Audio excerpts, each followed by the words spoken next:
want to talk about educating our clients about why they have anxiety and what's going on in their brain, because that I find that to be like one of the pivotal parts of treatment for my clients. What's your experience with psychoeducation? Psychoeducation is such a game changer for people. They've just been reacting to their anxiety and doing the things that we know really make the anxiety worse. Of course, that's all they've known to do about it. Yeah, like avoiding things and seeking reassurance. Which is so natural to do that. That's what anxiety tells us, and it screams so loud. Of course, that's what people are doing. Yeah.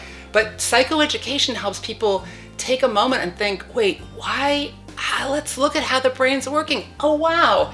It's almost like a light bulb moment, right, for people. They begin to have some ideas of what they can do differently. Yeah, and the other thing psychoeducation does, I think it gives people hope. It's like once they understand what's going on with their brain and what they've been doing that has kept them stuck in this loop and what they can do to get out of it, all of a sudden they're like, oh my gosh, this makes so much sense. And so then they leave the session with hope. I have clients that say that this part of it, and I hope that you'll share kind of how you explain to clients, but once we explain to them what's going on in their brain, that they left thinking like, I really can get better. Right, exactly. Yeah. No, people really need to know something new to understand what's been going on. So I like to explain the brain by thinking about the fact that everything that we experience hits our brain and we have to make sense of it, right? And so it hits our brain starting with the amygdala, which is our memory for things that are dangerous and has a lot of emotion associated with it. And the amygdala says, oh my gosh, watch out. This is new and dangerous, okay? There's also a part that comes over here to the prefrontal cortex, and that's where we think things through. That's where we have attribution of meaning, but it isn't where the panic reaction happens. The panic reaction happens back in our amygdala. And our amygdala starts this process that sends a cascade out through our body that sends the fight or flight, right? So now our heart's beating fast and our hands are sweating and we're thinking, oh my gosh, something really terrible is happening. And then all those sensations come back around to our brain, and our brain again has to decide, what does that all mean? And of course, part of it depends on what we're thinking about. So what is our prefrontal cortex considering this, and what is it making of it? And if our prefrontal cortex is saying, oh my gosh, watch out, this is horrible, this is dangerous, it sends that message to the amygdala, which just continues the whole cycle. And so the cycle can be really fueled and go for a long period of time. But if you can get yourself to say, oh, this is distressing but not dangerous, this is something that I can handle, what happens is your brain stops sending that signal around and you end up allowing the whole system to quiet down. And in about 10 or 15 minutes, you'll metabolize all the adrenaline, and so you won't have that panicky feeling so much anymore.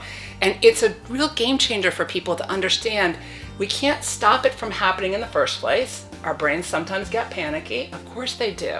They're designed to do that, but they don't have to react the same way towards the panic. Right, and I love how you said the difference between danger and you said distress, I say discomfort, same thing. But when our amygdala dumps all those chemicals, it feels like we are in danger, and it's our instinct, right, to listen to that part of our brain because it literally keeps us alive by keeping us out of danger. So if we have a glitchy amygdala and it dumps us with a bunch of chemicals and makes us believe that we're in danger, then how we respond, if we respond as though we're in danger, then all we do is we connect the circuit and we tell the amygdala it was correct.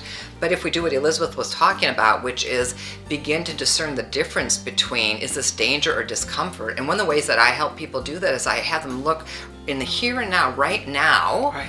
Would 100 other people believe that there's danger happening right here? Right. And all they have to do is kind of connect with their senses to what's going on, and they're like, okay, nothing going on.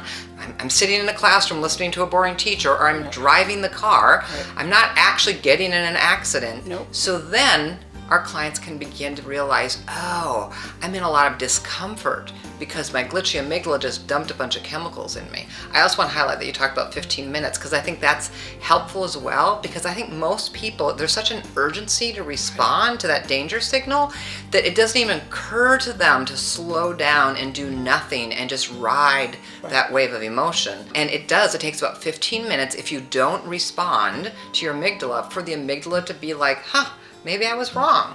And that's also a game changer for people because they're like, oh my gosh, 15 minutes? Okay, I can try waiting for 15 Right, minutes. right. So all of those things, those are just a few of the tips and tricks Yeah. during the psychoeducation part that we share with our clients that they're able to then bring home and feel like, okay, I think that... You know, the other part we should say about that, because I think it provides a lot of hope, is that people who have anxiety, if you do fMRI studies of people's brains, people who have anxiety typically have a bigger amygdala than other people.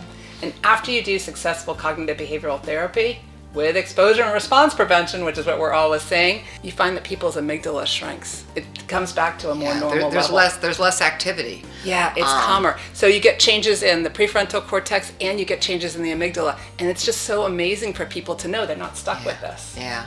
So we love psychoeducation. It's part of the beginning part of our treatment. You know, first you're going to assess your client, and once you recognize that they have an anxiety disorder, OCD, I'm pretty much sharing this psychoeducation right after my diagnosis of them so that they, again, leave with hope. And that's typically how, you know, I end the session. And then I talk to them about, you know, what is the evidence-based treatment, which is cognitive behavioral therapy with exposure and response prevention, and how we help them understand what that means is that we're going to activate their amygdala to dump them with chemicals, but we're going to teach them how to not respond and instead to see that just as discomfort, and then their amygdala will learn. Our clients love it. Hopefully you guys will love it.